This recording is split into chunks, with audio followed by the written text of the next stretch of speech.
Good evening friends, welcome back. मैं कुमार मयंक, आपका दोस्त, आपका गाइड, स्वागत करता हूं हमारे इस चैनल माउंट एवरेस्ट ट्यूटोरियल्स में। आज मैं हिंदी व्याकरण के रचना खंड का एक अध्याय अपठित गद्यांश, जिसको कि इंग्लिश में अनसीन पैसेज भी बोलते हैं, और काफ़ी सारे क्वेश्चन आते हैं मित्रों। नवोदय के एग्ज़ाम से, सिमुतल्ला एग्ज़ाम में, नेत्रहाट के एग्ज़ाम में, सैनिक स्कूल के एग्ज़ाम में, बोर्ड के एग्ज़ाम्स में, इंटरमीडिएट के एग्ज़ाम्स में, बीएड के एंट्रेंस के एग्ज़ाम्स में एक हिंदी का पैसेज आता है, एक इंग्लिश का पैसेज आता है, और उस पर बेस्ड क्वेश्चन करने होते हैं। और अक्सर मैंने देखा है कि स्टूडेंट्स गलत सलाह लेकर प्रश्नों के गलत उत्तर करके चले आते हैं। तो मित्रों, आपको मेरा ये वीडियो बहुत ही फ़ायदा पहुंचाएगा, क्योंकि इस वीडियो के माध्यम से आप सीखेंगे कि किस प्रकार से अनसीन पैसेज के क्वेश्चन आंसर करने होते हैं। अगर क्वेश्चन मल्टीपल चॉइस क्वेश्चन में हो तो भी आप बहुत आसानी से करेंगे। याद रखेंगे मित्रों, मल्टीपल चॉइस क्वेश्चन में 4 ऑप्शन में लगभग चारों एक जैसा होता है, लेकिन जो सबसे सटीक उत्तर होता है उसी का आंसर आप करेंगे। तो चलिए शुरू करते हैं आज का जो हमारा अध्याय है, अपठित गद्यांश तथा काव्यांश।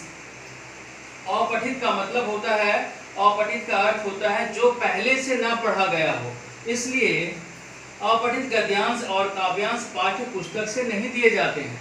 मित्रों, बोर्ड एग्जाम्स में आप देखते होंगे बहुत सारे बच्चे जो कहते हैं मम्मी मैंने ये पढ़ा नहीं तो कैसे आंसर करूंगा। अपठित का मतलब ही यही होता है, अर्थ यही होता है कि आपने उसे पहले से ना पढ़ा हो और सारे क्वेश्चन आपको उसे एग्जाम हॉल में पढ़कर देने होते हैं।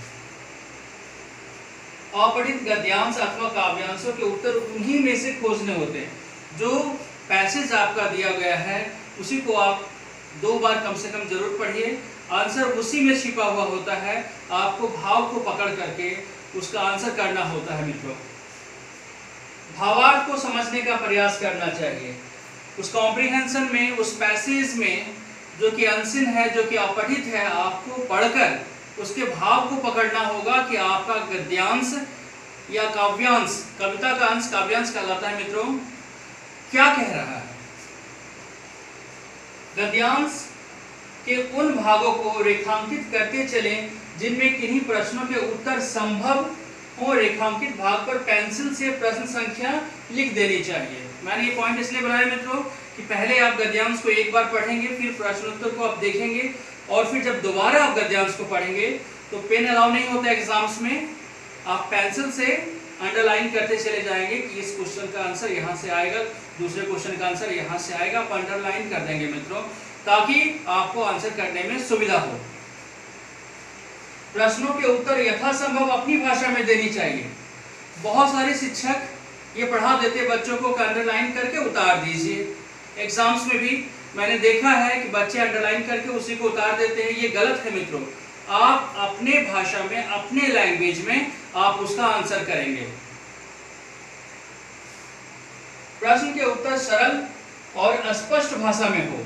जैसे हम लोग क्वेश्चन आंसर करते हैं हिंदी या इंग्लिश में, तो भाषा जो हम लोग पकड़ते हैं वो या तो हम लोग बहुत जटिल भाषा का यूज करते हैं ताकि नंबर अच्छे आ सके, लेकिन गद्यांश में ऐसा नहीं है मित्रों। भाषा जितनी सरल, जितनी आसान, जितनी स्पष्ट होगी, शिक्षक उतने ही आसानी से आपको नंबर देंगे। तो भाषा जो है, इस पॉइंट पे थोड़ा ध्यान देंगे। भाषा के उत्तर सरल और स्पष्ट भाषा में होनी चाहिए, सरल और स्पष्ट भाषा में होनी चाहिए। शीर्षक देते समय गद्यांश के मूल भाव को व्यक्त करने की क्षमता रखने वाला शब्द या शब्द समूह अथवा वाक्यांश चुनना चाहिए। एक प्रश्न जरूर रहता है मित्रों कि जो गद्यांश आपने पढ़ा उसका एक समुचित शीर्षक आप चुनकर लिखिए। या मल्टीपल चॉइस क्वेश्चन में 4 ऑप्शन मिलेगा मित्रों आपको, उसमें से एक ऑप्शन आपको चुनना होता है। तो आप उसका शीर्षक कोई शब्द भी बना सकते हैं, भाव के आधार पे शब्द समूह भी हो सकता है, और कभी कभी एक पूर्ण वाक्य भी उसका शीर्षक हो सकता है मित्रों। तो मुझे लगता है कि मेरे वीडियो से आप ये समझ पा रहे हैं, और आपको भविष्य में कभी कठिनाई नहीं होगी दोस्तों प्रश्न का हल करने में। और इसी तरह से मेरे चैनल को देखते रहिए, सब्सक्राइब कीजिए, लाइक कीजिए।